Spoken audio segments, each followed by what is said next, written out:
भारत सरकारने अमेरिकेसोबत केलेल्या व्यापार कराराच्या विरोधात भारतीय युवक काँग्रेस आक्रमक झाली असून आज देशभरात जिल्हाधिकारी व विभागीय कार्यालयांमध्ये निषेध नोंदवण्यात आला। नागपुरातील युवक काँग्रेसच्या पदाधिकाऱ्यांनी जिल्हाधिकारी कार्यालयात निवेदन सादर केले। यावेळी केंद्र सरकारवर टीका करत पंतप्रधान नरेंद्र मोदी यांनी अमेरिकेच्या दबावाखाली हा करार केल्याचा आरोप करण्यात आला। हा करार शेतकरी व व्यापारी विरोधी असून यामुळे एमएसपी व कृषी व्यवस्थेवर विपरीत परिणाम होणार असल्याचा दावा आंदोलनकर्त्यांनी केला। तसेच सोशल मीडिया प्लॅटफॉर्मवरील कंटेंटवर निर्बंध आणण्याच्या हालचालीवरही युवक काँग्रेसने आक्षेप घेतला। अभिव्यक्ती स्वातंत्र्य दडपण्याचा प्रयत्न होत असल्याचा आरोप करत संबंधित खात्यांवरील बंदी उठवण्याची मागणी करण्यात आली। दरम्यान पुढील 10 दिवसांत हा व्यापार करार रद्द न केल्यास देशभर तीव्र आंदोलन छेडण्याचा इशारा युवक काँग्रेसकडून देण्यात आला। इंडिया यूएस ट्रेडर काय सांगाल कोणत्या मागण्यांना घेऊन आज आपण आता निवेदन दिलं?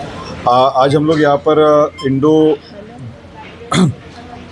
लोग यहाँ पर यूएस इंडो ट्रेड डील जो है, जो भारत सरकार ने एक नई नीति किसानों के लिए, व्यापारियों के लिए ला रही है, और अमेरिका से एक जो ट्रेड डील की गई है जिसमें पीएम कॉम्प्रोमाइज़ होकर अपने मान सम्मान को ख़त्म करके इंडिया को बेचने की जो नीति है, उसके विरोध में यूथ कांग्रेस, अखिल भारतीय यूथ कांग्रेस सारे देश में आज इसी समय पर जिलाधिकारी कार्यालय में, तहसील कार्यालय में आज एक ज्ञापन दिया जा रहा है कि इस ट्रेड डील को तुरंत रद्द किया जाए, क्योंकि ये किसान विरोधी ट्रेड डील है, ये व्यापारी विरोधी ट्रेड डील है।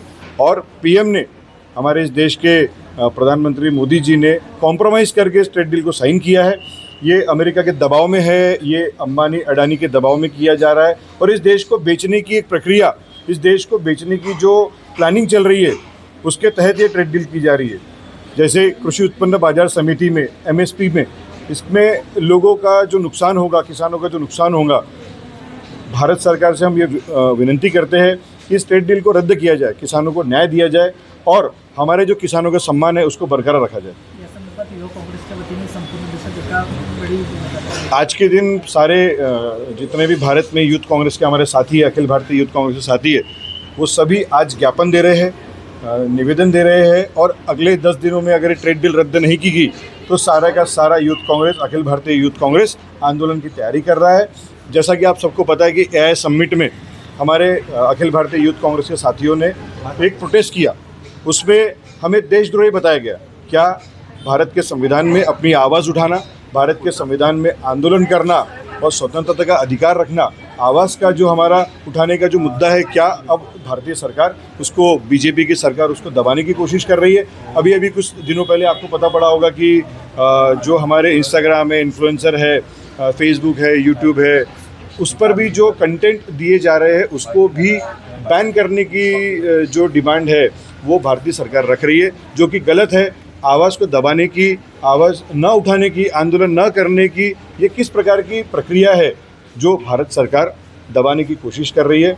ये संविधान के विरोध में है और ये टोटली असंवैधानिक है, जिसका हम पुरजोर विरोध करते हैं। आज हमारे नागपुर कांग्रेस के साथी, यूथ कांग्रेस के अभिजीत ठाकरे, गोविंदा आजनकर दादा, पवन जी, रूबी पठान और हमारे कई साथी जो आज कलेक्टर को निवेदन दे रहे हैं कि इस प्रकार से आवाज़ दबाने की कोशिश को भी रद्द किया जाए, और जो अकाउंट्स को आप ब्लॉक कर रहे हैं उसको खोला जाए, और हमारे संवैधानिक अधिकारों का हनन ना हो जो हमें डॉक्टर परम पूज्य बाबा साहब अम्बेडकर ने दिए हैं, उसके तहत हम चल रहे हैं, हमें अधिकार है, और हम आगे भी इस प्रकार से आंदोलन करते रहेंगे, मांग करते रहेंगे।